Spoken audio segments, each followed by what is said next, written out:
Prince जी mic Prince जी unmute कर लीजिए। Mute कर लीजिए।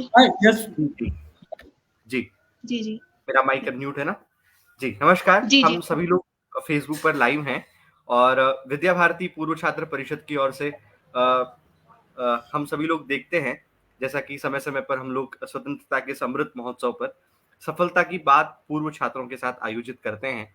और आज इसी कड़ी में हमारे मध्य एक महत्वपूर्ण शख्सियत और हमारी पूर्व छात्रा जुड़ी हुई हैं और इस सफलता की बात पूर्व छात्रों में कुछ सवाल होते हैं, फिर उसके जवाब होते हैं और हम अपने उन पूर्व छात्रों के साथ संवाद करते हैं। हमारी जैसे कि परंपरा रही है कि हम विद्या मंदिर में भी दीप प्रज्वलन के साथ किसी कार्यक्रम की शुरुआत करते थे।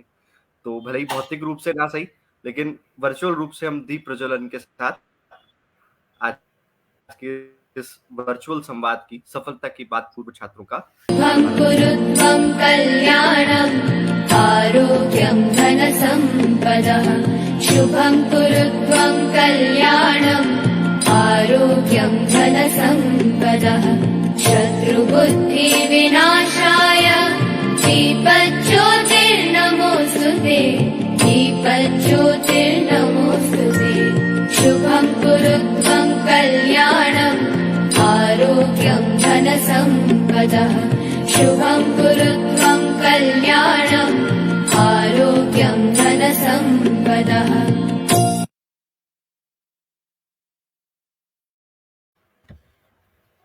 नमस्कार। और अब हम शुरू करते हैं एक बार सभी के परिचय के साथ। सबसे पहला परिचय है, हमारे साथ में उपस्थित हैं आदरणीय श्री राहुल सिंघल जी। आप विद्या भारती पूर्व छात्र परिषद के अखिल भारतीय सह संयोजक होने के नाते हम सभी का मार्गदर्शन करते हैं। मैं आज के इस कार्यक्रम में भैया आपका हार्दिक अभिनंदन और स्वागत करता हूँ। हमारे मध्य आज के इस कार्यक्रम में धन्यवाद मुख्य वक्ता में बहन कृतिका जी जुड़ी हुई हैं। आप विद्या भारती की पूर्व छात्रा भी हैं और एक विद्यालय है, उस विद्यालय के बारे में जितना कहा जाए उतना कम है। और उस विद्यालय से आप पढ़ के आई हैं, बीएनएसडी शिक्षा निकेतन। उसके बारे में तो चर्चाएं समाचार पत्रों में और कई शिक्षाविदों लोग करते ही हैं। आप भारतीय प्रशासनिक सेवा में हिंदी माध्यम से आपने प्रथम रैंक हासिल की है और मैं आपका भी आज के इस कार्यक्रम में हार्दिक अभिनंदन और स्वागत करता हूँ। आपसे जो लोग धन्यवाद। संवाद करेंगे उनका भी परिचय आपसे करवाना चाहूंगा, जितने भी लोग ऑनलाइन जुड़े हुए हैं। अंकित भारद्वाज जी, आप विद्या भारती के पूर्व छात्र हैं। विद्या भारती संस्थान जयपुर प्रांत की आप प्रांतीय टोली के सदस्य भी हैं और राज्य की सेवा में कार्यरत हैं। हमारे मध्य मौजूद हैं शुभम तिवारी जी। आप काशी हिंदू विश्वविद्यालय में हिंदू स्टडीज से परास्नातक के विद्यार्थी भी हैं और विद्या भारती के पूर्व छात्र भी हैं। शुभम जी, आपका भी आज के इस कार्यक्रम में हार्दिक स्वागत है। मैं आमंत्रित करूंगा अंकित जी से कि वो अंकित जी से पूर्व मैं आमंत्रित करूंगा आदरणीय राहुल जी से कि वो आए और विद्या भारती पूर्व छात्र परिषद क्या कार्य करता है, उसकी क्या भूमिका है और आज के इस कार्यक्रम की क्या भूमिका है, वो हम सभी के मध्य रखें। आदरणीय राहुल जी।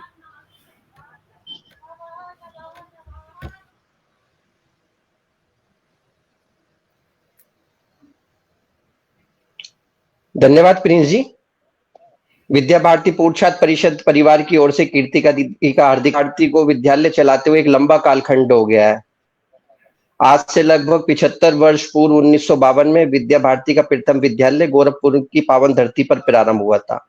इस 75 वर्ष के कालखंड में विद्या भारती के विद्यालयों से अनेकों पूर्व छात्र पढ़कर निकले हैं। एक अनुमान के अनुसार लगभग ऐसा लगता है कि लगभग 40-50 लाख पूर्व छात्र देश विदेश में विद्या भारती से शिक्षण ग्रहण करने के बाद एक स्थिति में उपस्थित है।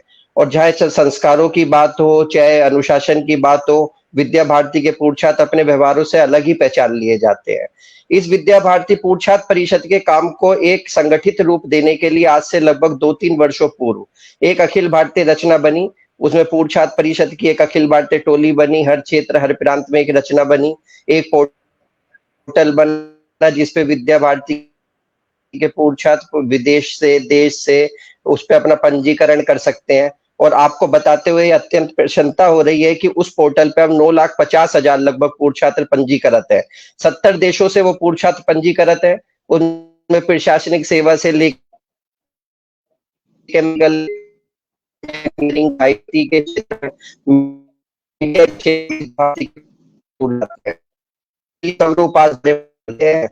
स्वागत करते हुए आज दिन साक्षात्कार का इसलिए ज्यादा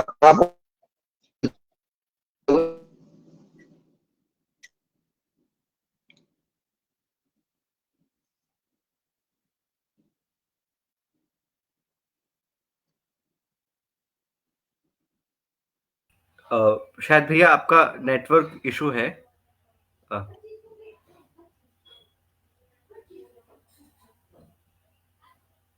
राहुल जी, मेरी आवाज आप तक आ रही है? तो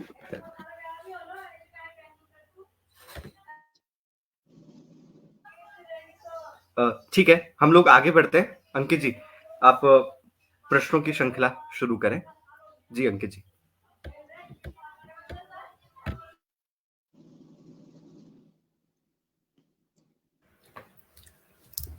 सिया राम मैं सब जग जानी, करहूं प्रणाम जोरी जुग पानी। राष्ट्र की नई पीढ़ी के बौद्धिक, मानसिक, चारित्रिक, आध्यात्मिक एवं सांस्कृतिक उत्थान हेतु सेवारत विद्या भारती परिवार के सभी ज्येष्ठ श्रेष्ठ बंधुओं और आज के संवाद कार्यक्रम में जुड़े हुए सभी दर्शकों और हमारे महनीय कार्यकर्ताओं, आप सभी को मैं प्रणाम प्रेषित करता हूं। और जैसा कि आपको विदित है, प्रिंस जी ने परिचय दिया, आज हमारे साथ उपस्थित हैं आदरणीय बहन कृतिका मिश्रा जी। आपने अपनी ध्येय साधना, समर्पण, मेहनत और मजबूत इच्छा शक्ति के बलबूते यूपीएससी सीएसई 2022 की परीक्षा में संपूर्ण देश में जो देश की सबसे प्रतिष्ठित सेवा मानी जाती है आईएएस, उसमें आपने 66वां स्थान और हिंदी माध्यम से प्रथम स्थान प्राप्त कर विद्या भारती परिवार को, अपने क्षेत्र को, अपने राज्य का गौरव बढ़ाया, क्षेत्र का नाम रोशन किया। हम सभी आपको पुनः पुनः बधाइयां प्रेषित करते हैं, आपका अभिनंदन करते हैं। और आज आपकी इस अभूतपूर्व और प्रणम्य सफलता से प्रेरित हमारे साथी, हम और विद्या भारती से जुड़े हुए पूर्व छात्र और वर्तमान छात्र छात्राएं आपकी इस यशस्वी गौरवमयी यात्रा के बारे में जानने के लिए उत्साहित हैं। तो हम इस यात्रा को प्रारंभ करते हैं, संवाद को प्रारंभ करते हैं, आपकी अनुमति। जी जी बिल्कुल जी। तो आपसे पहला प्रश्न मेरा यह है कि आपने विद्या भारती के विद्यालय में कब प्रवेश लिया और कितने वर्ष अध्ययन किया? मेरी पूरी शिक्षा ही विद्यालय से ही हुई है। आरंभ से ही शिशु वाटिका कक्षा होती थी, फिर शिशु, फिर प्रथम। तो 14 वर्ष का पूरा जो कालखंड, जिसको शिक्षा का सर्वोच्च सबसे ज्यादा महत्वपूर्ण समय माना जाता है, वो पूरा मेरा विद्यालय में ही गया है और विद्यालय विद्या भारती से ही संबद्ध है। बहुत बढ़िया। ये आपका स्वर्णिम समय था। जी बिल्कुल। मुझे लगता है कि विद्या भारती के विद्यालयों से जो भी संबद्ध रहा है, 1 वर्ष के लिए ही क्यों ना रहा हो, उसके लिए वो 1 वर्ष का समय ही स्वर्णिम हो जाता है। तो यही महत्ता है विद्या भारती की कि छात्र एक शिक्षण संस्थान के रूप में नहीं, बल्कि अपने परिवार के रूप में अपने विद्यालय को पाता है। वो सभी बहुत ही सौभाग्यशाली होते हैं जो विद्या भारती के किसी विद्यालय से किसी न किसी समय में संबद्ध रहने का सौभाग्य पाते हैं। बिल्कुल, उस 1 वर्ष में भी वहाँ के विद्यार्थी के और उस छात्र के आचरण में वो चीजें झलकने लग जाती हैं, उसके व्यवहार में, वाणी में, विचार में वो चीजें समाहित हो जाती हैं, संस्कार और जो की हम समर्पण की बात करते हैं।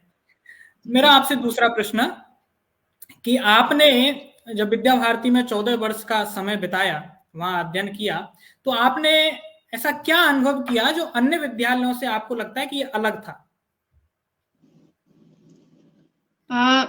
देखिए, संस्कार एक बात है, एक पक्ष है, अनुशासन एक पक्ष है, परिश्रम करने की क्षमता वो एक पक्ष है, लेकिन जो सबसे ज्यादा महत्वपूर्ण है वो है सुरक्षा की भावना। जब एक बच्चा परिवार में होता है तो सुरक्षित महसूस करता है, लेकिन जब वो विद्यालय में जाता है तो बहुत सारे बाहरी आक्रमण होते हैं उसके व्यक्तित्व पर। बहुत सारी बुराइयां होती हैं जो विद्यालयों के माध्यम से जीवन में प्रवेश करने का प्रयास करती हैं। तो वो जो एक सुरक्षात्मक आवरण विद्या भारती प्रदान करता है कि निश्चिंत होकर माता-पिता अपने पाल्य को विद्या भारती के विद्यालयों में प्रवेश दिलवा सकते हैं, इतनी सुनिश्चिति के साथ कि इसका भविष्य उज्जवल ही होगा। अभी हाल की घटना है, शायद पिछले रविवार की, एक डालमिया परिवार है, कानपुर से वो आए थे यहाँ मसूरी। तो उन्होंने कहा कि आपसे मिलना है। तो मैंने कहा ठीक है। तो हम लोग पास ही में एक भोजनालय है, वहाँ पर गए थे। तो वो परिवार थे, डालमिया जी थी, उनकी पत्नी भाभी जी थी, उनके साथ एक छोटी-सी बच्ची भी थी। मेरे ख्याल से 6-7 महीने की होगी, वो उसको यहाँ ले आए। और उन्होंने क्या कहा कि जब से बेटी हुई है घर में, पहली बेटी है और मुझे एक चिंता होने लगी है, क्योंकि हम भी सब भाई थे, घर में बेटी नहीं थी, मेरी बहन नहीं थी और अब अगली पीढ़ी में भी पहली बेटी है। तो वो जो चिंता थी उनकी, वो सही भी थी, सुरक्षा को लेकर उन्होंने काफ़ी बात की और उसके बाद उन्होंने कहा कि मैं अपनी पत्नी को और बच्ची को लेकर आया हूँ बस इसीलिए कि देखो अपने ही आस-पास से एक बच्ची का सिलेक्शन हुआ है आईएएस में, तो हम मिल कर के थोड़ा बातचीत करते हैं। तो हमने उनसे यही कहा कि आप जितनी भी अपनी परेशानी बता रहे हैं, बेटी हुई है, आपको सुरक्षा की चिंता है, सब सही है। लेकिन इसका जो प्रवेश है, वो किसी ऐसे विद्यालय में करवाइएगा जो विद्या भारती से संबद्ध हो। उसके बाद आपकी जो भी परेशानी है कि कैसे पढ़ेगी, कैसे आगे बढ़ेगी, संस्कार रहेंगे, नहीं रहेंगे, वो सारी चिंताओं से आप मुक्त हो जाएँगे। तो ये एक सकारात्मक पक्ष हमेशा रहता है विद्या भारती के साथ कि आप विद्यालय में भी एक वृहद परिवार से जुड़ जाते हैं। जी, बिल्कुल। और विद्यालय में नहीं, विद्यालय से निकलकर भी आप एक परिवार के जैसा महसूस करते हैं। बिल्कुल, बिल्कुल। अधिकारी हो, वकील हो, डॉक्टर हो, जहाँ आपको ये प्रतीत होता है कि ये अपने विद्या भारती परिवार के पूर्व छात्र रहे, तो यथाशक्ति जो भी होता है, वो परिवार जैसा ही व्यवहार रहता है। तो ये एक बिल्कुल, बहुत आप बड़ा नेटवर्क भी है। जब विद्यालय से आप बाहर निकलते हैं, ग्रेजुएशन करते हैं या सेवा में कहीं जाते हैं जीविका के लिए, तो आपको खुद समझ में आने लगता है कि अपना विद्या भारती का परिवार हमारे जीवन का कितना सकारात्मक पक्ष है और कितना कितना बल है इस समूह में। बिल्कुल, आपने ये अभी नेटवर्क की बात की, तो ये हमारे लिए खुशी और गर्व का विषय है कि विद्या भारती पूर्व छात्र परिषद संपूर्ण विश्व में सबसे बड़ा पूर्व छात्र परिषद बनने का गौरव हासिल किया है विद्या भारती। और इसका एक पोर्टल भी बना हुआ है vidyabharati.alumni.org। वहां पर पूर्व छात्र जो भी सुन रहे हैं और सुनेंगे, वो वहां जाकर अपना पंजीकरण भी करवा सकते हैं। जी, जी। जी, अब मेरा आपसे अगला सवाल कि आपने पहली बार कब सोचा कि मुझे आईएएस बनना है? ऐसी कौन सी चीज थी जिसने आपको प्रेरित किया आईएएस बनने के लिए? पहली बार कब सोचा, देखिए आरंभ से ही ये सिविल सेवाओं का क्षेत्र एक अच्छा क्षेत्र था मेरे लिए कि हाँ, इसमें जाया जा सकता है। लेकिन ग्रेजुएशन में एक मेरा फील्ड एक समानांतर रेखा में चल रहा था। एक तरफ असिस्टेंट प्रोफेसर की तैयारी और दूसरी तरफ मन में था कि सिविल सेवाओं में जाने के लिए प्रयास करना चाहिए।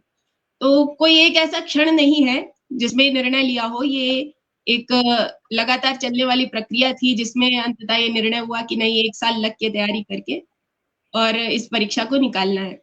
और विश्वास मानिएगा जब विद्या भारती के किसी भी छात्र या छात्रा से हम मिलते हैं ना, तो एक ऊर्जा उसके अंदर रहती है, एक आग रहती है, जो हमें सिखाया जाता है ना, इदम राष्ट्राय इदम नमः, राष्ट्राय स्वाहा। तो वो अग्नि हमेशा रहती है। बहुत सारे छात्र-छात्राओं से सिलेक्शन के बाद मिलने को अवसर मिला, तो वो सब बस एक दिशा ढूँढ रहे होते हैं कि वो किस दिशा में जाना है। लक्ष्य तय होता है कि राष्ट्र की सेवा में सर्वस्व अपना जो भी है, वो दे देना है। तो वो माध्यम कोई भी हो सकता है, सिविल सेवा भी हो सकती है, कोई अन्य सेवा भी हो सकती है। तो विद्या भारती के छात्र-छात्राओं के साथ एक ये जो सुनिश्चित लक्ष्य रहता है, वो हमेशा ही रहता है। तो किसी से भी जब हम बात करते हैं तो सुनिश्चित ही रहती है कि राष्ट्र के लिए कुछ करना है, उसके बाद माध्यम कोई भी हो सकता है। बिल्कुल, प्रारंभ से ही जी। राष्ट्रभक्ति के भाव ज़हन में डाल दिए जाते हैं जी, और शुरू में सिखाया जी। भी जाता है परोपकाराय फलन्ति अब वृक्षा मुझे परोपकाराय वहन्ति नदी। विश्व के किसी भी कोने में कहीं भी छात्र छात्राओं के अंदर ऐसी उत्कट भावना रहती है राष्ट्र सेवा के प्रति, जो विद्या भारती के छात्र छात्राओं में दिखती है आरंभ से ही। बिल्कुल। और विद्या भारती के छात्र छात्राओं में तो विद्या भारती का इतना प्रभाव, आप जैसा कि आपने कहा कि विद्या और शिक्षा ये केवल एक पक्ष नहीं है, व्यक्तित्व के सभी आयामों में ये चीज देखने को मिलती है विद्या भारती का प्रभाव। तो आपके इस तैयारी के दौरान विद्या भारती का कितना सहयोग रहा, आपकी इस यात्रा में विद्या भारती का क्या प्रभाव रहा? मुझे लगता है ये प्रश्न दो तरह का होना चाहिए। एक, मेरे लिए विद्या भारती का क्या सहयोग, क्या आधार रहा, और दूसरा, जो अन्य विद्या भारती के छात्र छात्राएं हैं वो सिविल सेवाओं में आना चाहते हैं, तो उनका सबल पक्ष क्या है जो उनके पास पहले से है। तो दोनों का ही उत्तर एक ही होगा, और उसमें सबसे पहली बात जो है वो है स्वभाषा का गौरव। विद्या भारती स्वभाषा का गौरव आपको प्रदान करती है। तो जब सिविल सेवाओं के लिए आप तैयारी कर रहे हैं तो भाषा आपका एक बहुत ही सबल पक्ष होती है। विद्या भारती के छात्र को कुछ आता हो ना आता हो, कम से कम अभिव्यक्ति आती है, भाषा पर अच्छी पकड़ होती है। तो इस सबल पक्ष को अगर आप आधार बनाते हैं तो आप औरों से थोड़ा आगे अपने आप को देखने लगते हैं। तो विश्वास रखिए, जब आप अपनी भाषा में अपनी अभिव्यक्ति अच्छे से कर लेते हैं, सिविल सेवाओं में और कुछ नहीं चाहिए। अभी आप परसों क्लास थी, उसमें ऑफिस ऑर्डर सिखाया जा रहा था, ऑफिस ऑर्डर कैसे लिखा जाता है। तो बिहार कैडर में हिंदी में ऑफिस ऑर्डर लिखा जाता है, तमिलनाडु में तमिल में लिखा जाता है। तो अपने जो कुछ यहाँ विद्यार्थी हैं जो विद्या भारती के हैं, तो उनकी भाषा पर पकड़ इतनी अच्छी है कि हम लोगों ने अपना असाइनमेंट, जो होमवर्क मिलता है ना एक तरह से, वो भी अपना क्लास में ही कर डाला। 2 से 3 मिनट लगता है हमें पूरे ऑफिस ऑर्डर को ऑर्गेनाइज करने में, लिखने में। औरों को ये सीखना पड़ रहा है।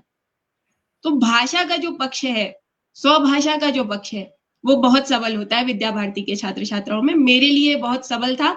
निबंध में हो या किसी भी जीएस के जब आंसर राइटिंग मेंस में करते हैं, तो भाषा जब अच्छी होती है तो अपने आप ही एक पॉजिटिव इम्पैक्ट पड़ता है। दूसरी बात है परिश्रम। विद्या भारती में आपको परिश्रम करना सिखाया जाता है, और उसमें बताने की कोई बात ही नहीं है। जो हमारी दिनचर्या रहती है, अनुशासन रहता है, तो वो एक बहुत ही सकारात्मक पक्ष होता है। इसके अलावा जैसे वैदिक गणित है, वैदिक गणित मुझे लगता है क्लास 6 से सभी विद्यालयों में शुरू हो जाती है, पूरे देश में जितने भी विद्यालय हैं। और सीसेट जो गेम है ना, वो कैलकुलेशन का गेम है।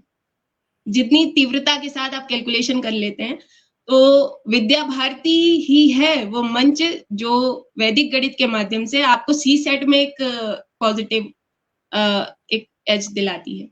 इसके अलावा जो जनरल अवेयरनेस की बात है, हम जितने जागरूक होते हैं, मुझे नहीं लगता है कि अन्य विद्यालयों में इतना सिखाया जाता है, चाहे संस्कृति ज्ञान परीक्षाओं के माध्यम से हो, ज्ञान विज्ञान मेला के माध्यम से हो।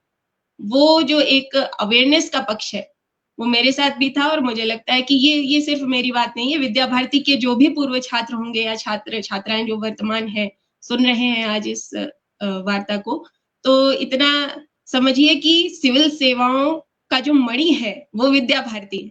सिविल सेवाओं को जो चाहिए वो विद्या भारती आपको शुरुआत से सिखा देता है। व्यक्तित्व निर्माण भी बहुत बड़ा पक्ष है। विद्या भारती से पढ़ने वाले छात्र छात्राओं का जो व्यक्तित्व होता है वो अलग से दिखता है भीड़ में।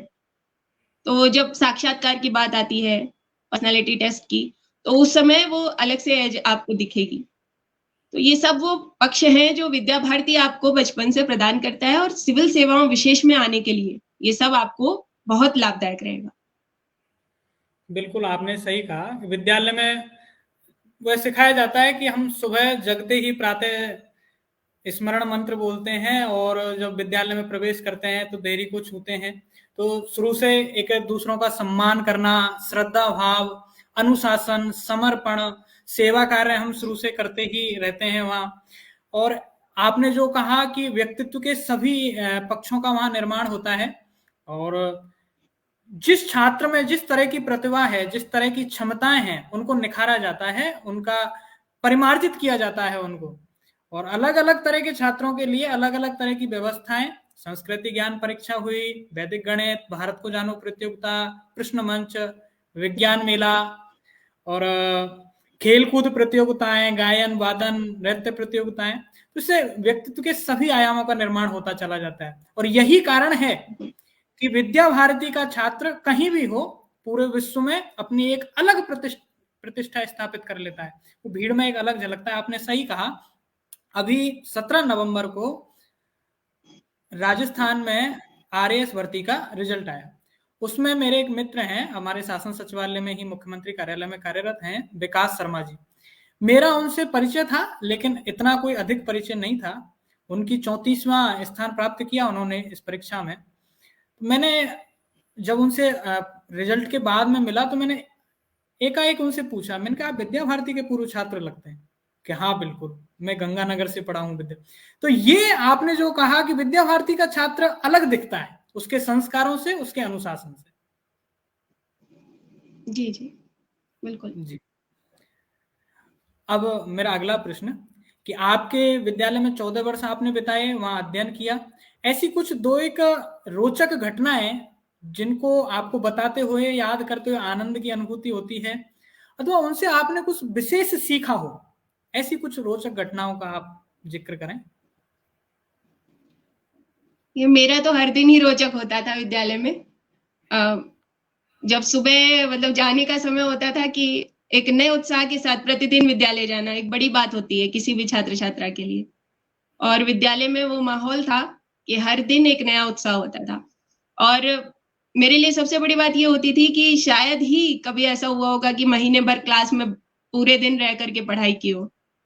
मेरी पूरी पढ़ाई आचार्य कक्ष में हुई है। कभी ऐसा नहीं होता था कि पूरा दिन कक्षा में गया हो। इतनी प्रतियोगिताएं होती थी, उन प्रतियोगिताओं में भाग लेना, उसमें तैयारी करना, और फिर जो भी क्लास में पढ़ाया गया वो अलग से जाकर आचार्य जी से या दीदी जी से अलग से पढ़ना, वो मेरे लिए बहुत पॉजिटिव भी रहा। मुझे लगता है कि क्लास 4th में 5th में जैसे संस्कृत के लिए आरती दीदी थी, तो हम लोग राम शब्द रूप की सिद्धि उनसे पढ़ते थे उस समय क्लास 4th 5th में। और मतलब कोई बाधा नहीं थी, आपको जो पूछना हो, जब पूछना हो, जैसा भी पूछना हो, आप आचार्यगण से पूछ सकते हैं। तो पूरा दिन मेरा आचार्य कक्ष में बीतता था। वहीं पर जो प्रतियोगिता चल रही है ठीक है, उसके अलावा जो भी बातें होती रहती थी। और मेरा जो ओवरऑल एजुकेशन का लेवल या इंफॉर्मेशन और नॉलेज का लेवल है वो ठीक ठाक है, वो इसी वजह से क्योंकि मुझे लगता है कि सभी आचार्यगण ने, सभी दीदी जी ने एक पर्सनली मुझको गाइड किया है हर दिन। तो रोचक बात यही है मेरे लिए कि मेरा शिक्षा का जो पूरा पैटर्न रहा है वो भी बहुत विशेष रहा है। उसके अलावा ऐसी कोई घटना तो क्या ही बताई जाए, लेकिन हाँ ये होता था कि जैसे और कहीं पर किसी विद्यालय में कोई टीचर नाराज होता होगा तो वो डांटता होगा, मारता होगा, टीचर्स को पेरेंट्स को बुलाता होगा। लेकिन हमारे विद्यालय में क्या होता था कि अगर किसी ने नमस्ते नहीं किया तो बात समझ में आ जाती थी कि कुछ गड़बड़ हुआ है, दीदी जी गुस्सा है। तो उतने से ही मतलब इशारे में ही समझ में आ जाता था कहीं कोई गलती हुई है। फिर जाके बात करके उनसे, जैसे एक परिवार में होता है ठीक वैसा ही। तो मेरे लिए विद्यालय हमेशा से मेरा परिवार रहा है। और मतलब एक जो इमोशनल कनेक्ट है विशेष रूप से अपने गुरुजन के साथ, वो मेरे लिए बहुत महत्वपूर्ण है। बिल्कुल, विद्या भारती के आचार्यों का भावनात्मक जुड़ाव तो हो ही जाता है। जी जी प्रति महीने आपके घर पे संपर्क करने आना, व्यक्तिगत रूप से आप कितने घंटे पढ़ रहे हैं, आपकी महीने की दैनिक दैनंदिनी चेक करना, तो वहां से उनके पूरे छात्र का पूरा बायोडाटा भी उनके पास रहता था कि छात्र क्या कर रहा है। वो घर पे भी पूरे संपर्क में रहते थे। शाम को भी अभिभावक जब स्कूल लेने आते थे तो वो आचार्यों से मिल के जाते थे और वो उसका पूरा पृष्ठभूमि बताते थे, उसका पूरा फीडबैक दे देते थे। जी जी डायरी में भरना भी होता था दैनंदिनी में कि पूरा आपका क्या समय रहता है जागने का, और फिर उसमें अभिभावक के हस्ताक्षर भी होते थे। बिल्कुल। तो ये कभी ऐसा हुआ कि आपने एक दिन पढ़ाई नहीं की हो और माताजी पिताजी से ऐसी जिद की हो कि कल पढ़ लूंगी, आज तो 3 घंटे भर दो इसमें?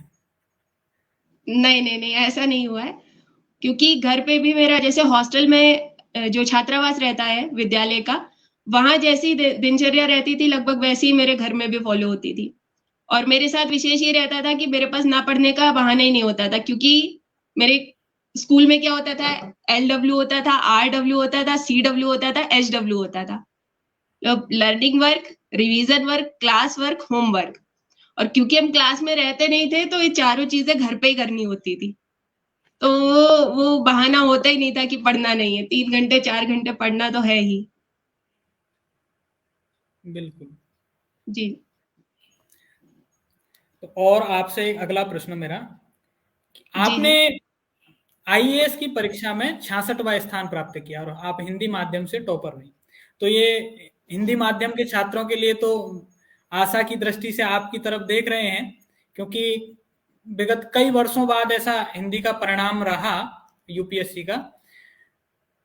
इससे एक बात समझ में आती है कि आपका 66वां स्थान है, तो आपसे ऊपर जो 65 जो अधिकारी हैं वो हिंदी माध्यम से ना होकर लगभग अंग्रेजी माध्यम से हैं उसमें। तो हिंदी माध्यम से यूपीएससी की परीक्षा में क्या चुनौतियां हैं और उन चुनौतियों का क्या समाधान है? देखिए, सबसे बड़ी चुनौती है वो अध्ययन सामग्री को लेकर के है। तो अध्ययन सामग्री अगर आप चुनाव ठीक ठाक कर लेते हैं तो आप निश्चिंत रहिए, सिलेक्शन में कोई भी अन्य बड़ी बाधा नहीं है। सिर्फ गाइडेंस और अध्ययन सामग्री, इन पर थोड़ा ध्यान देने की आवश्यकता है। जैसे करंट अफेयर्स हो गया, वो जिस तरह से अंग्रेजी में उपलब्ध होता है उतना हिंदी में उपलब्ध नहीं हो पाता है। हालांकि अब बहुत सारी संस्थाएं हैं जो इस पर कार्य कर रही हैं और धीरे-धीरे जैसे-जैसे टेक्नोलॉजिकल इंटरवेंशंस आ रहे हैं तो चीजें आसान होती जा रही हैं, इसलिए चिंता करने की कोई इतनी आवश्यकता नहीं है।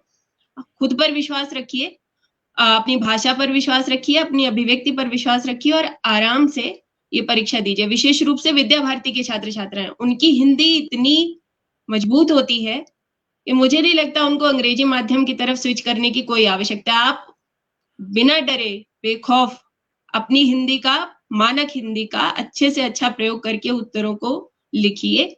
आपकी अच्छी रैंक आएगी ही आएगी। इसमें डरने की कोई आवश्यकता नहीं है। इतना स्ट्रॉन्ग जो संस्कृत का बैकग्राउंड रहता है ना विद्या भारती के छात्र-छात्राओं का, जितना श्लोक जितने विद्या भारती के छात्र-छात्राओं को याद रहते हैं, जितनी हम लोग तो सदाचार वेला होती थी, उसमें नैतिक शिक्षा की कहानियाँ जितनी हमें पता होती हैं शायद ही किसी छात्र या छात्रा को पता होती होंगी। तो एक नीति शास्त्र का भी एथिक्स का होता है एक पेपर, तो उसमें जमकर प्रयोग करिए। तो बिल्कुल भी डरने की आवश्यकता नहीं है, हिंदी माध्यम से भी अच्छी रैंक आएगी। बस अपने विश्वास को बनाए रखना है, विनम्रता को बनाए रखना है, लगातार सीखते रहना है और अपना बेस्ट देना है। जी, तो ये कह सकते हैं कि यदि हम आत्मविश्वास रखें तो हिंदी माध्यम कोई चुनौती नहीं है, हम उस चुनौती से पार पा सकते हैं। जी जी जी, बिल्कुल। जी, मेरा अगला सवाल जो एक आम प्रश्न है, तैयारी के दौरान आपकी क्या दिनचर्या रहती थी? सुबह जगने से लेकर रात को सोने तक कितने घंटे आप पढ़ती थी? क्या आपका शेड्यूल रहता था? घंटे के हिसाब से तो नहीं, लेकिन आप अपना लक्ष्य निर्धारित करते हैं और फिर उस लक्ष्य को पूरा करते हैं। और क्योंकि मेरा जो घर था, घर से ही तैयारी की, घर बाजार के क्षेत्र में था थोड़ा, तो मेरी पढ़ाई ज्यादातर रात को होती थी। हालांकि ये सही नहीं है, लेकिन एक वो स्थिति आ जाती है जिसमें फिर आप ये सोचना बंद कर देते हैं कि दिनचर्या कैसी होनी चाहिए, क्या होना चाहिए। एक लक्ष्य है और उसको पूरा करना है, बस इतना ध्यान में रहता है। तो वही मेरी स्थिति थी यूपीएससी की तैयारी के दौरान। 8 से 9 घंटे हो जाते थे, कभी-कभी 10 घंटे भी हो जाते थे, कभी 6 घंटे भी रह जाते थे। ये आवश्यक नहीं है कि कितने घंटे की पढ़ाई होती है, आवश्यक ये है कि आप पढ़ें, जो लक्ष्य है उसको पूरा करें, साथ में रिवीजन के लिए भी ठीक-ठाक समय रखें। जी, नहीं वैसे जी। दिनचर्या में मतलब आप योग करते थे, ध्यान करते थे, ऐसा कुछ था? जी, जी, निश्चित ही योग, हाँ, मेरे विद्यालय की जो प्रतिष्ठा है वो योग से संबंधित भी है। तो योग हमारे जीवन का एक हिस्सा था और परीक्षा की तैयारी के दौरान भी मैंने लगातार योग, प्राणायाम, व्यायाम और मेडिटेशन, जिसको ध्यान कहते हैं, उससे लगातार अपना संपर्क संबंध बनाए रखा। मेरा प्रयास होता था कि हफ्ते में कम से कम 20-20 मिनट के 2 सेशन ध्यान के हो जाएँ। ज़्यादा तो नहीं हो सकता है, लेकिन ध्यान के सेशन आप 10-10 मिनट के 4 भी हफ्ते में कर सकते हैं, ऐसा कुछ भी जैसा आपको ठीक लगता हो। क्योंकि जब आप पढ़ाई करते हैं वो स्वयं में भी एक ध्यान है, तो बहुत अधिक समय देने की आवश्यकता नहीं है। लेकिन अपने मन को शांत रखने के लिए ध्यान बहुत आवश्यक है। तो व्यायाम, प्राणायाम करें ना, प्राणायाम भी बहुत आवश्यक है। मुझे लगता है कि आप अगर 20 बार अनुलोम-विलोम कर लेते हैं और फिर एक सेशन पे बैठते हैं, तो वो अलग ही आपको खुद महसूस होगा कि ऊर्जा का जो लेवल है वो बढ़ गया है।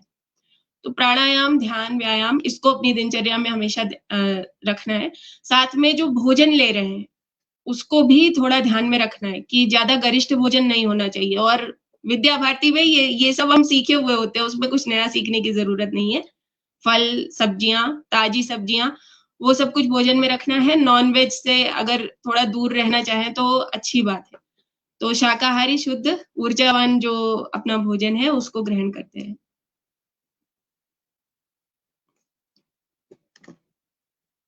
आवाज़ नहीं आ रही शायद।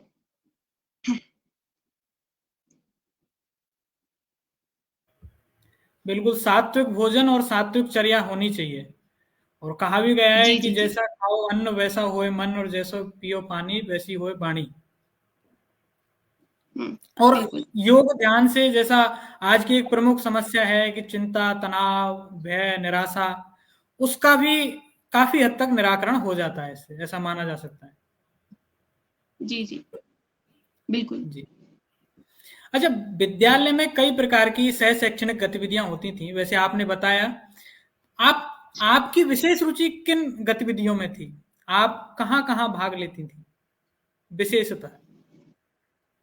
विशेषता मेरा जो भाषण प्रतियोगिताएँ हैं, वाद-विवाद प्रतियोगिताएँ हैं, उनमें ही भाग लेना होता था। उसके अलावा फिर जहाँ भी आदेश हो जाता था, अगर कोई नाटिका हो रही है, जैसे संस्कृत नाटिकाएँ आयोजित होती थी, तो जो भी आदेश रहता था वो करना होता था, उसमें कोई आना-कानी नहीं। जहाँ भी जाना है विद्यालय को जिता के आना है, ये ध्येय रहता था। और बाकी जो मंत्री परिषद रहता है, जो छात्र संसद होता है, उसमें कार्य करने का बहुत अवसर मिला है। और मुझे लगता है विद्या भारती ही वो संगठन है, वो शैक्षिक संगठन है जहाँ विद्यार्थी पूरे मैनेजमेंट को चलाते हैं।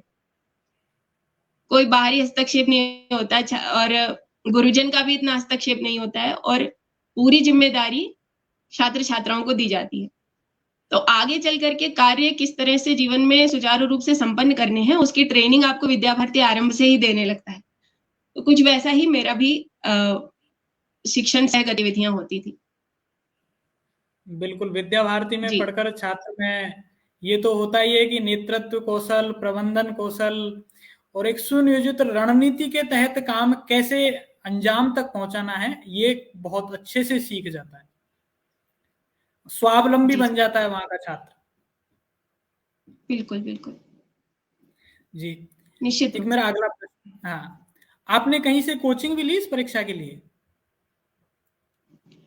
कि कोचिंग आप लें, ना लें, ये आप पर निर्भर करता है और मेरे लिए क्या था कि बहुत सारी कोचिंग संस्थानों से सहायता मिली थी मुझको। तो आप भी ये प्रयास करिए, किसी एक कोचिंग संस्था के पीछे भागने या अंधे होने की आवश्यकता नहीं है, विशेष रूप से हिंदी माध्यम में।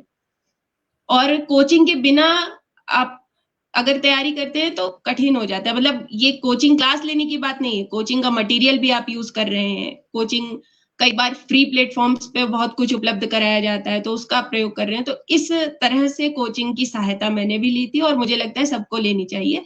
बहुत ज़्यादा धन व्यय करने की आवश्यकता नहीं है। अगर आपको जी। कुछ पेड कोर्सेज़ मिल रहे हैं, तो उससे बचने की ज़रूरत है। क्योंकि उसमें भी कुछ ऐसा नहीं होता, सब कुछ मुझे लगता है कि आप मुखर्जी नगर जाएँ, ओआरएन जाएँ।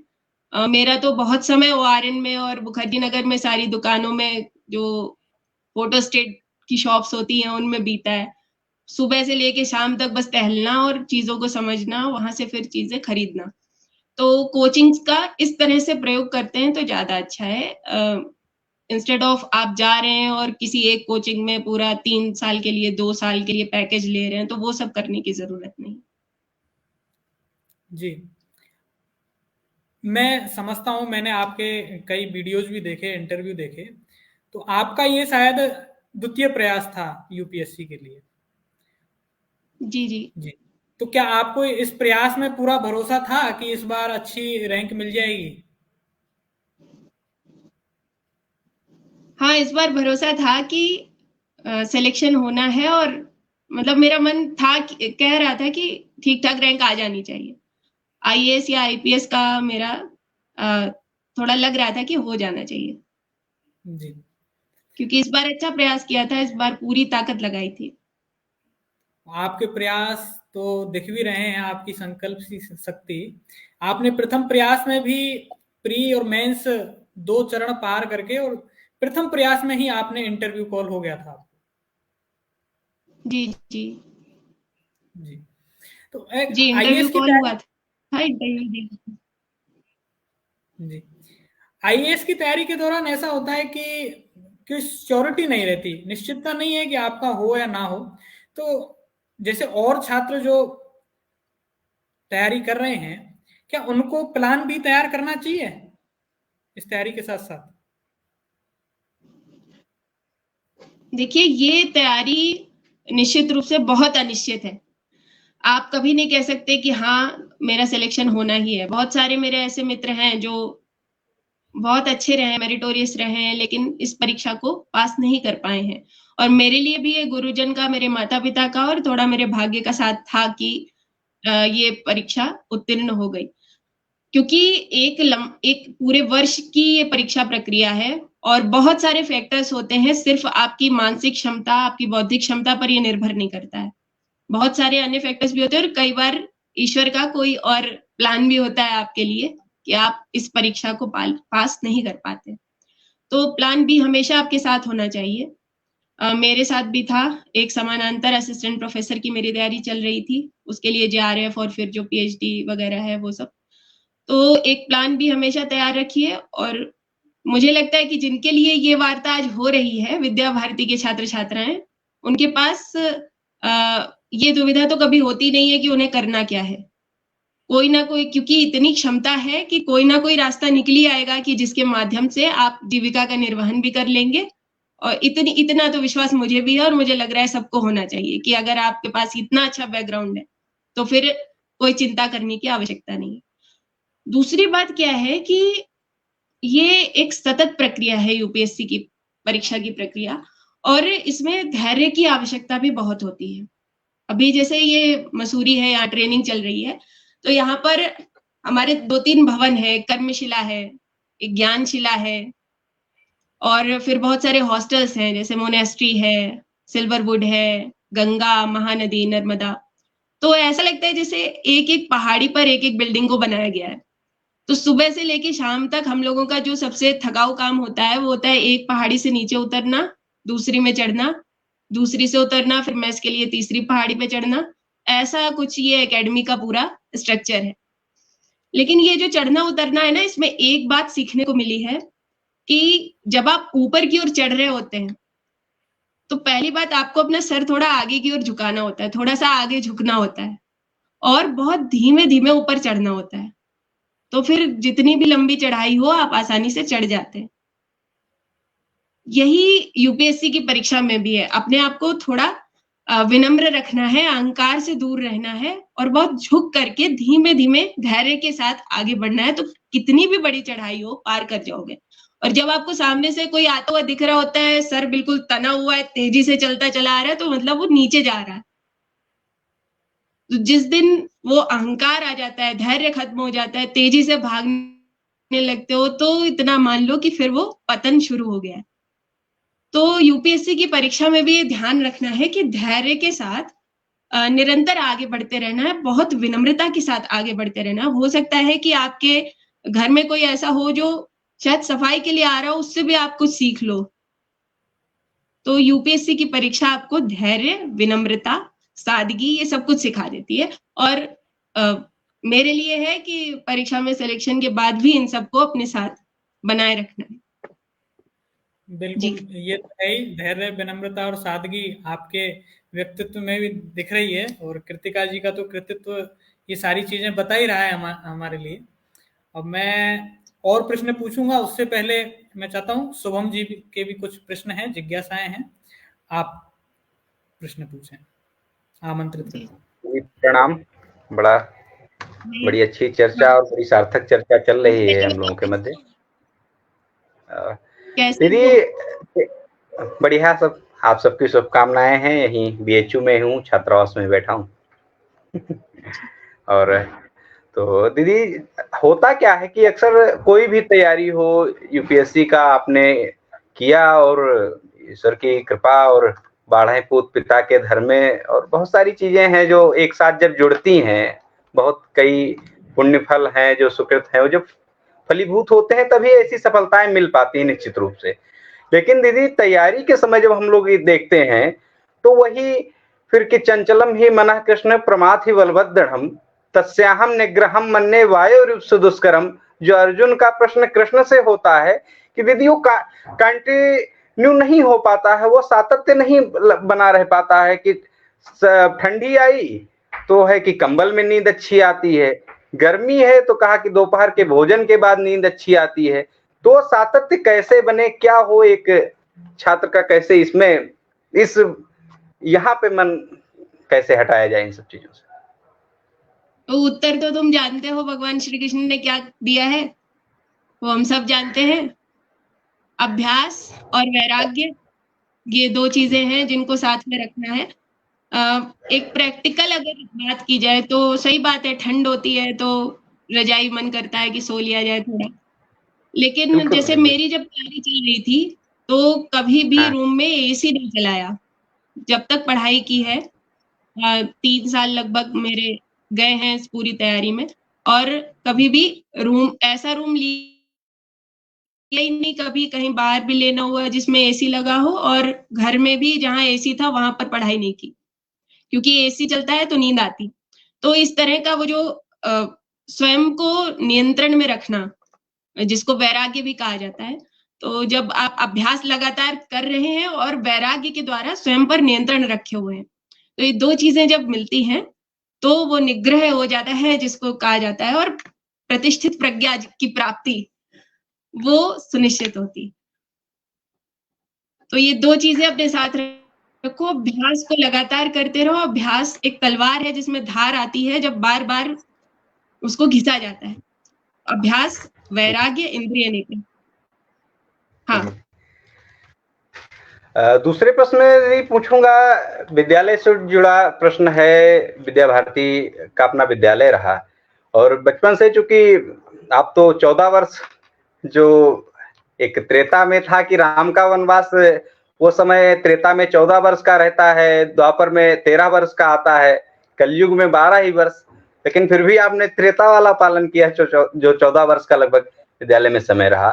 तो शिक्षा निकेतन, अनुशासन और अनुशासन को लेकर के, जैसा खास करके माननीय प्रधानाचार्य जी डॉक्टर अंगद सिंह सर का कैसा जो योग और अनुशासन, इसको थोड़ा एक बार क्लेरिफाई करिए।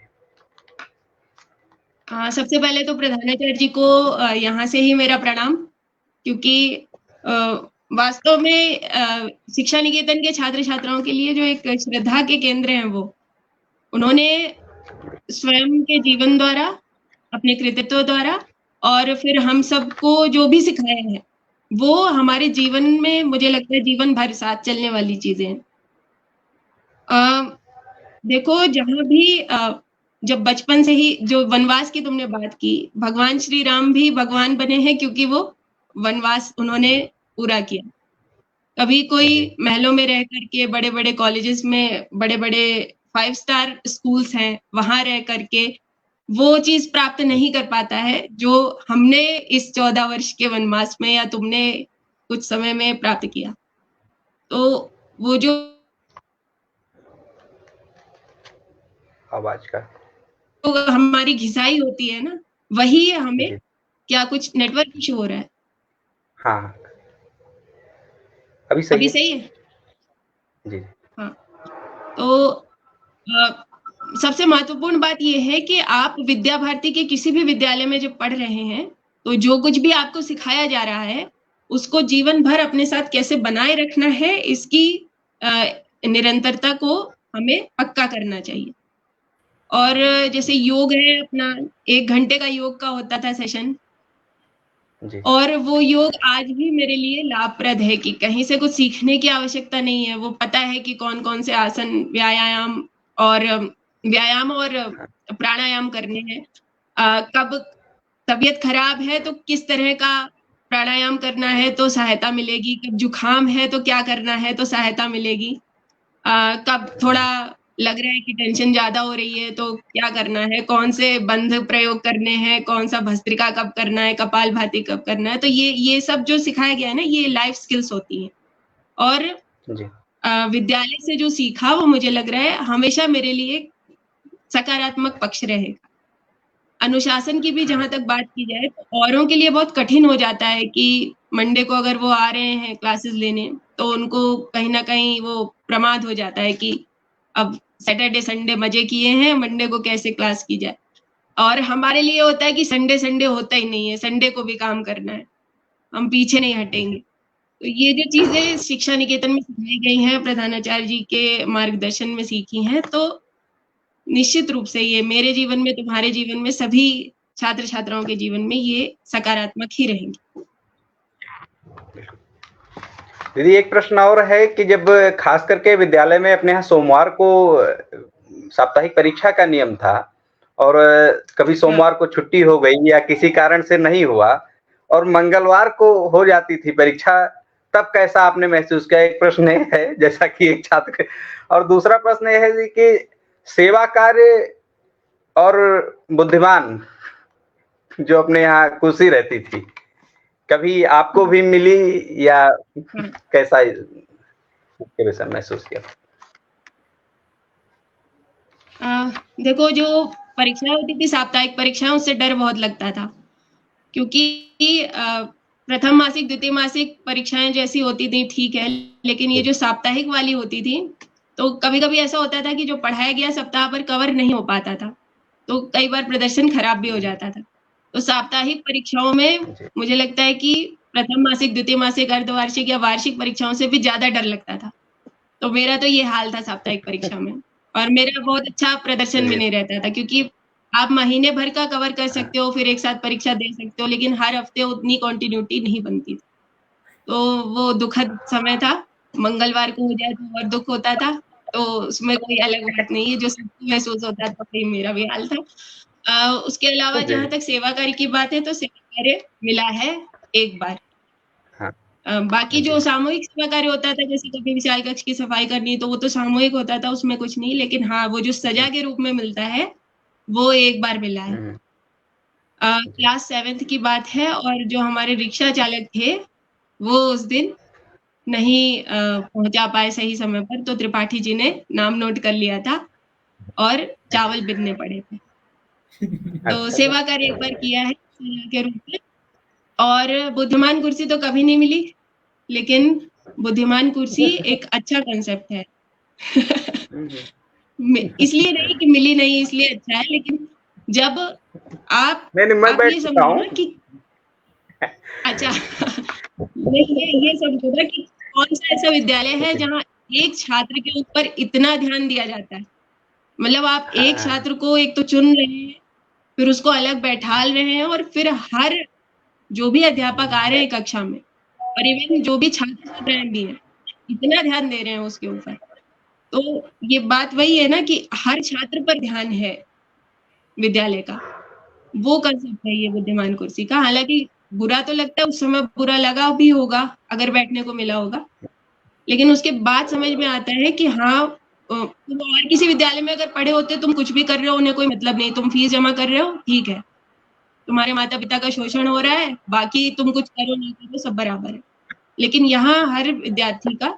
और जहाँ तक सेवा कार्य की जो बात है ना, तो सेवा का जो भाव है वो विद्या भारती का भाव है, जो विद्या भारती का एक है ना हमारा लक्ष्य, कि आध्यात्मिक, प्राणिक, बौद्धिक और शारीरिक रूप से पूर्ण विकसित छात्र छात्रा जो चतुर्विध पुरुषार्थ कर पाए, और उस संपूर्ण कार्यकलाप, ये जो संपूर्ण लक्ष्य है, उसका एकमात्र जो एक कहा जाए ना कि कहाँ जाता है ये, तो वो सेवा की ओर जाता है, राष्ट्र सेवा की ओर जाता है। तो सेवा कार्य भी बहुत अच्छा कंसेप्ट है, जो आपको सेवा करना सिखाता है। और सेवा का एक बहुत अच्छा अर्थ हो सकता है कि आप जो भी कार्य करो उसको उत्कृष्ट रूप में करो और फिर उसे राष्ट्र के लिए समर्पित कर दो।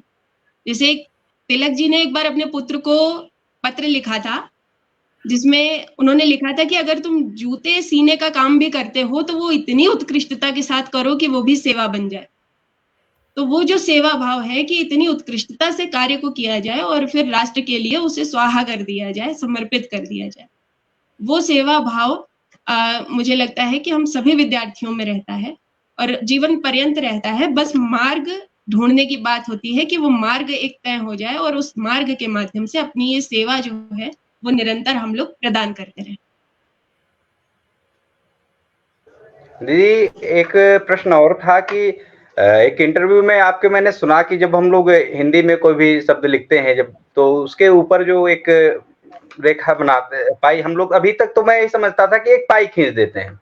उस इंटरव्यू में आपने बोला सिरो रेखा, और बाद में प्रश्न भी उसमें से किसी ने किया है, सिरो रेखा आप बोल गए, इसका क्या मतलब है? तो प्रश्न तो इसमें यही कि एक है कि ऐसी क्लिष्ट हिंदी, संस्कृत निष्ठ हिंदी, शुद्ध से शुद्धतम हिंदी सीखने के लिए आपने लगातार स्वयं से किस स्तर तक प्रयास किया? और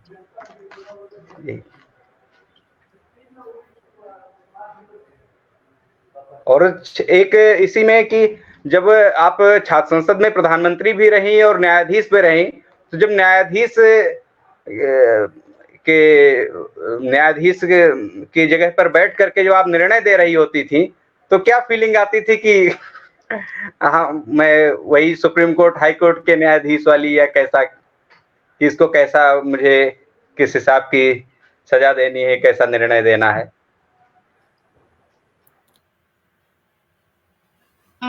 देखो, जहां तक हिंदी की बात है तो उसके लिए मेरा कुछ भी नहीं है, शून्य प्रयास है मेरा। जो कुछ भी है वो मेरे आचार्यगण का, दीदी जी का है। यहाँ पर नाम अगर लिया जाए तो आरती दीदी, ममता दीदी, त्रिपाठी आचार्य जी। मुझे लगता है कि क्लास में सबसे ज्यादा डांट त्रिपाठी आचार्य जी ही लगाते थे जब शिरोरेखा ना लगाओ तो। और कक्षा द्वितीय की बात है, भानु द्विवेदी आचार्य जी थे जिन्होंने पहली बार मेरे कान खींचे थे शिरोरेखा ना लगाने पर। कक्षा द्वितीय की बात है, शायद जब तुम रहे होगे तब विद्यालय में वो नहीं थे।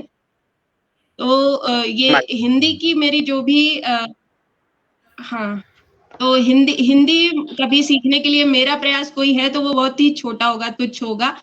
सब गुरुजन की कृपा है कि उन्होंने मेरे उच्चारण पर, हिंदी के प्रत्येक शब्द पर इतना ध्यान दिया। आरती दीदी, मुझे लगता है कि क्लास 4th 5th की बात है, वो खड़े होकर के भाषण सुनती थी और फिर एक एक शब्द का उच्चारण सही करवाती थी। पृथ्वी कैसे बोल रहे हैं, तो एक एक शब्द का उच्चारण जब आपके गुरुजन इतना ध्यान दे रहे हैं आपके ऊपर, तो वो तो कोई बात ही नहीं है कि वो हिंदी में कभी कोई गलती हो या हिंदी में कोई कमी हो जाए। दूसरी बात जो न्यायाधीश वाली है, तो न्यायाधीश के रूप में कार्य करना एक अलग ही एक्सपीरियंस था। अभी जैसे हम लोगों की मूट कोर्ट हुई थी यहाँ पर मसूरी में, लवासना में, और हमें लॉ की क्लासेस दी जा रही हैं, सब सिखाया जा रहा है, तो याद वही समय आता है जब वहां पर छात्र न्यायालय लगती थी। और जो एक जिम्मेदारी का भाव होता है, आपको निर्णय भी देना है, बात को विवेक के साथ सुनना भी है, तो निरशीर विवेक कैसे एक विद्यार्थी में, और उस विद्यार्थी को एक तरह से केंद्र में रख करके सभी के बीच में ये भाव कैसे प्रसारित किया जाए, विवेक का, अनुशासन का, तो वो सब कुछ वो छात्र न्यायालय का जो एक कंसेप्ट हमारे विद्या भारती में चलता है वो सिखाता है।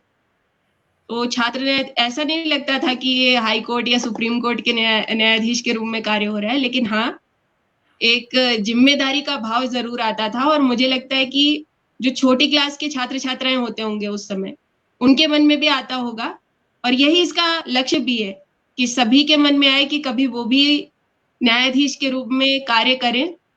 तो जो एक व्यक्तित्व को किस तरह से बनाना है, चीजों को किस तरह सीखना है, विवेक को रखना है, बोलने की कला आनी चाहिए, अपना प्रदर्शन अच्छा रखना है, तो ये मोटिवेशन का कार्य भी करता होगा।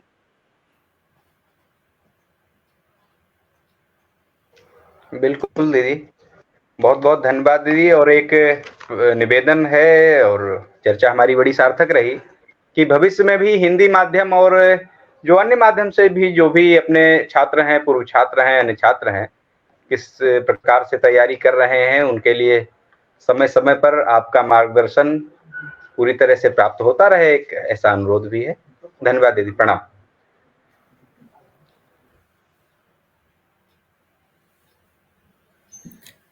जी, शुभम जी ने काफी अच्छे प्रश्न पूछे और मेरी भी ये जिज्ञासाएं थी जिनको आप उनके प्रश्नों के माध्यम से शांत हो गई हैं। अब मैं 2-1 प्रश्न और करके और इस चर्चा को विराम देंगे। विद्यालय के साथ साथ आपकी सफलता में परिवार का भी बहुत योगदान होता है। आपके पारिवारिक वातावरण तो मैं समझता हूं, जहां तक मैं परिचित हूं, बहुत ही अच्छा रहा है। आपके पिताजी भी विद्वान हैं और प्रोफेसर हैं, तो आप और आपके परिवार वालों ने आपके प्रति कितना विश्वास जगाया कि एक महिला हैं आप, और महिला को भी इतना आगे बढ़ाया, उसको स्वच्छंदता दी कि खुल के जीने का एक अवसर दिया, और उस अवसर को आपने भुनाया भी। तो आप अभी वर्तमान में महिलाओं के लिए और उनके परिजनों के लिए, अभिभावकों के लिए क्या संदेश देना चाहेंगे? देखिए, जो छात्रा शक्ति है, जो एक छात्रा जब आगे बढ़ती है तो वो राष्ट्र की शक्ति है, क्योंकि वो स्वयं आगे बढ़ती है, अपने परिवार को आगे बढ़ाती है और फिर समाज और राष्ट्र के सर्वांगीण विकास का जो खाका है उसको वही आगे बढ़ाती है, वही तैयार करती है। इसलिए अगर मुझे कुछ विद्या भारती के अगर यहाँ पर अध्यापक अध्यापिकाएं हो जो सुन रहे हो, जो नीति नियंता है हमारे, अगर वो सुन रहे हो, तो ये बात केंद्र में रखने की है कि विद्या भारती किस तरह से छात्राओं की शिक्षा और उनके सर्वांगीण, सिर्फ शिक्षा नहीं, सर्वांगीण विकास की ओर ध्यान दे सके। राष्ट्र की उन्नति छात्राओं की उन्नति से ही सुनिश्चित होगी, और इसमें सिर्फ शिक्षा नहीं बल्कि उनकी शारीरिक शिक्षा, उनको शारीरिक रूप से बलवान बनाना, उनमें आत्मविश्वास का संचार करना। क्योंकि मैंने बहुत बार ऐसा देखा भी है कि मेरे पास काम होता था कि जैसे शारीरिक हो रहा है, दंड प्राचलन हो रहा है, तो अपनी कुछ बहनों को बुला करके लाना है। भीड़ इकट्ठा नहीं होती थी, छात्रों में आसानी से लोग आ जाते हैं और दंड भी सीख लिया जाता है, पूरा शारीरिक हो जाता है, भीड़ भी आ जाती है। लेकिन छात्राओं में ये होता है कि घर घर जाकर के उन्हें कन्विंस करना पड़ता है कि ये दंड अगर सिखाया जा रहा है तो ये आपके लिए है, आपकी सहूलियत के लिए है, आपका व्यक्तित्व विकसित होगा, आपको सुरक्षा की भावना आएगी और आप आत्मविश्वास के साथ कार्य कर पाओगे। लेकिन ये बहुत कठिन होता है। तो विद्या भारती एक संकल्प के रूप में कैसे जमीन पर छात्राओं की शिक्षा और सर्वांगीण विकास को उतार सकता है, इस पर कार्य करने की आवश्यकता है। गांवों में बिल्कुल तृणमूल स्तर जिसको कहा जाता है, वहां से छात्राओं के सशक्तिकरण का कार्य तेजी से और तेजी से बढ़ना चाहिए। ये वो समय है जब अगर छात्राएं समान रूप से भागीदारी करती हैं, अर्थव्यवस्था में भी, समाज में भी और नेतृत्व क्षमता में भी, तो राष्ट्र को आगे बढ़ने से कोई नहीं रोक सकता। तो आज मेरा विशेष रूप से अध्यापक अध्यापिकाओं से, परिवारीजनों से और खुद उन सभी छात्राओं से विनम्र निवेदन है कि अपने आत्मविश्वास को बनाए रखिए और जहां भी अवसर मिले, जो भी अवसर मिले आगे बढ़ने का, छोड़ना कुछ भी नहीं है, बस तुरंत उसको पकड़ना है और आगे बढ़ने का पूरा प्रयास करना है। बिल्कुल आपने सही कहा कि छात्राओं का सशक्तिकरण भी आवश्यक है, और छात्राओं के सशक्तिकरण की दिशा में तो एक आपका जो परिवार है वो एक श्रेष्ठ उदाहरण है। क्योंकि जैसा कि बड़ी बहन आईएएस की परीक्षा में टॉप कर रही है, तो छोटी बहन भी कोई कम नहीं है, मेरा उनसे परिचय है। तो इनकी छोटी बहन मुदिता मिश्रा जी ने भी संसद भवन के केंद्रीय सभागार में केंद्रीय मंत्रियों के समक्ष ऐसा ओजस्वी भाषण प्रस्तुत किया कि पूरा राष्ट्र उसको सुनकर अचंभित था। मैंने जब वो पहली बार भाषण सुना, उससे अब तक मैं लगभग 100 बार उस भाषण को सुन चुका हूं। बहुत ही आत्मविश्वास, और आपका भी मैंने कल सर्च कर रहा था आपका नाम YouTube पर, तो उसमें भी एक वीडियो आया आपका विक्रमादित्य सांस्कृतिक मेले का। तो क्या गजब का आत्मविश्वास से लवरेज और एक धारा प्रवाह, तारतम्य, शब्दों का चयन, मतलब हर चीज उत्कृष्ट, नंबर 1। तो बहुत कुछ आपसे सीखने को मिला है। एक और प्रश्न आपसे कि आपका विद्यालय में अब भी जाना होता है, और आप अंतिम बार कब गए विद्यालय अपने?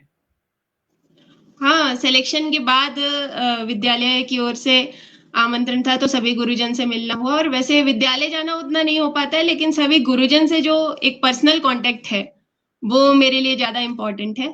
और प्रयास रहेगा अभी तो, क्योंकि ट्रेनिंग बहुत यहाँ हेक्टिक हो रही है और ट्रेनिंग से छुट्टी भी मिलना मुश्किल है।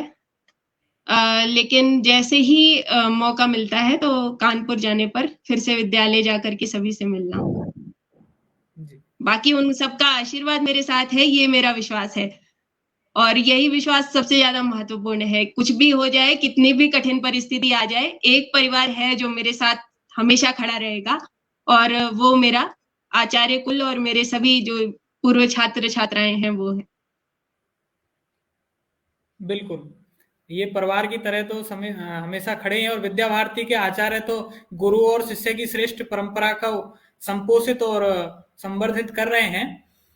अब मेरा आपसे एक और प्रश्न कि जो विद्या भारती के जो पूर्व छात्र हैं, जो अभी यूपीएससी की तैयारी कर रहे हैं या यूपीएससी की तैयारी करना चाहते हैं, या अन्य छात्र भी जो 2024 के यूपीएससी के एग्जाम में बैठना चाहते हैं, उनके तैयारी की रणनीति कैसी हो? देखिए, तैयारी की रणनीति में सबसे पहला पक्ष जो है वो सिलेबस का है, क्योंकि अब समय बहुत ज्यादा नहीं बचा है, तो जल्दी से जल्दी सिलेबस को कवर करना है। साथ में करंट अफेयर्स के साथ उसको कनेक्ट भी करना है, और पीवाईक्यूज को बहुत ही ध्यान से पढ़ना है। प्रीवियस ईयर क्वेश्चंस को, वो आप कोई भी एक संकलन खरीद लीजिए, उनको बार बार पढ़िए, हल करने का प्रयास करिए, और जो प्रीवियस ईयर क्वेश्चंस हैं उनसे डायमेंशंस निकाल करके, मतलब क्या क्या डायमेंशन और हो सकते हैं, तो प्रयास यही करिए कि अपने पीवाईक्यूज को बहुत ही एक आधार स्तंभ बना करके अपनी तैयारी को आगे बढ़ाइए। प्रैक्टिस का कोई भी वो नहीं है, कोई विकल्प नहीं है, तो अभ्यास लगातार करते रहिए, चाहे प्री हो मेंस हो। आप जितना ज्यादा अभ्यास करेंगे डी डे पे, आपको उतनी ज्यादा सुविधा होगी। जी, बहुत बढ़िया। तो आपका कहने का तात्पर्य ये है कि अपन जो बहुविकल्पीय प्रश्न है उनको भी हल करें, और ज्यादा से ज्यादा मॉक टेस्ट और जो पिछले गत वर्षों के पेपर हैं उनको हल करें, उससे काफी सहायता मिलेगी। जी जी, हाँ दीदी, एक प्रश्न और था दीदी अंत में। जैसा आपने शुरू में भी कहा कि प्रतियोगिताओं में जाना आना, और हम लोगों ने भी उस को अनुभव किया, और एक जो भी छात्र है अपने ऐसा, क्योंकि भाषण हो, वाद विवाद हो, प्रश्न मंच है, कितनी भी प्रतियोगिताएं आती हैं जाती हैं, और खास करके दीदी विशेष रूप हम देखते हैं तो मेरे साथ जब हुआ, तो मैं 6 से 12 तक पढ़ा, 12 से 19। जब हम लोग मतलब मन लगता है वाद विवाद में, भाषण में, निबंध प्रतियोगिता है, तुलसी मानस अंताक्षरी होती थी, और हर जगह चूंकि अब ये है कि शिक्षा निकेतन आया है, तो ये लोग भाई प्रथम पुरस्कार जो शील्ड की है तो लेकर के ये लोग जाएंगे। वहां जो निर्णायक बैठते हैं उनके भी मन में रहता था, और हम लोग चूंकि प्रतिभागी के रूप में भी जाते थे, तो एक निरंतर ये रहा कि हम लोग आए हैं तो लेकर के जाएंगे, प्रथम पुरस्कार ही हमारा है, और कुछ देखना भी नहीं होता था।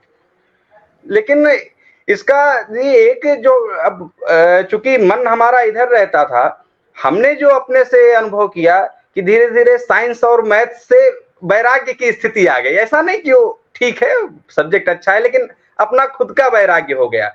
दूसरा, समाज में दीदी जो एक चीज है कि उन्होंने समाज में जो एक प्रतिष्ठा बना करके रखा है समाज ने, वो अर्थार्जन की सफलता, जो तत्काल में आईआईटी, नीट और जेईई के थ्रू बच्चे जाते हैं।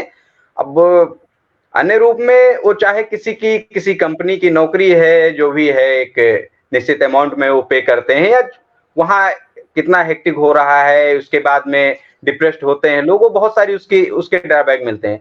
लेकिन समाज ने दीदी जो एक प्रतिष्ठा मान करके रखी है कि नहीं, आईआईटी इंजीनियर ही एक सफल व्यक्ति है, जो जिसने एमबीबीएस कर लिया है, नीट निकाला, वही सफल है। एक जो धारणा बनी है बीए एमए वालों का, एक आर्ट्स और सोशल को अलग दृष्टि से देखने का जो तो उसमें कैसे, क्योंकि जो इधर साहित्य से जिसका अनुराग होता है उसका उधर धीरे धीरे वैराग्य होता है, क्योंकि दो एक साथ चलना बहुत मुश्किल की चीज होती है, उसके लिए समय चाहिए होता है। इसको आप किस रूप में देखती हैं? यही एक अंतिम प्रश्न है। देखो, इसके दो आयाम हो सकते हैं। पहली बात ये कि सफलता क्या है समाज की दृष्टि में और तुम्हारी दृष्टि में, और दूसरी बात ये कि अगर कोई मानविकी पक्ष में जा रहा है और सृजनात्मकता की ओर जा रहा है तो उसके क्या क्या लाभ हो सकते हैं। तो पहली बात तो ये कि समाज का बहुत उथला वर्ग है, वो बहुत ही ऊपरी सोच रखने वाला, जो ये सोचता है कि सिर्फ अर्थार्जन ही सफलता है। हमारे लिए अर्थार्जन बिल्कुल भी आवश्यक नहीं, जीविका का निर्वहन तो वैसे भी हो जाना है। हमें 10 कमरे का घर दे दो, 1 कमरे का घर दे दो, हमें प्रयोग 1 ही कमरा करना है, इतना तो विद्या भारती के छात्र छात्राओं में सरलता आ ही जाती है। कितना भी बड़ा कमरा हो, हमारा छोटे से छोटे में काम चलता है और उतना ही हमें प्रयोग भी करना होता है। तो कभी भी हमारी दृष्टि में अर्थार्जन या बहुत बड़े बंगले या गाड़ियां ये सब महत्व नहीं रखते हैं। हमारे लिए महत्व रखता है, हमारी सफलता तय होती है जब हम कुछ परिवर्तन करने का प्रयास करते हैं और परिवर्तन कर पाते हैं, किसी के जीवन में कुछ सकारात्मकता ला पाते हैं। तो मेरे लिए हमेशा से ही सफलता का यही एक पैमाना था और आगे भी रहेगा कि जमीनी स्तर पर जहां परिवर्तन करने की क्षमता है मेरी, जहां छोटा सा भी, जैसे अभी मुझे बांसवाड़ा में राजस्थान में कुछ गांवों में जाने का अवसर मिला और वहां पर पानी की बहुत समस्या है।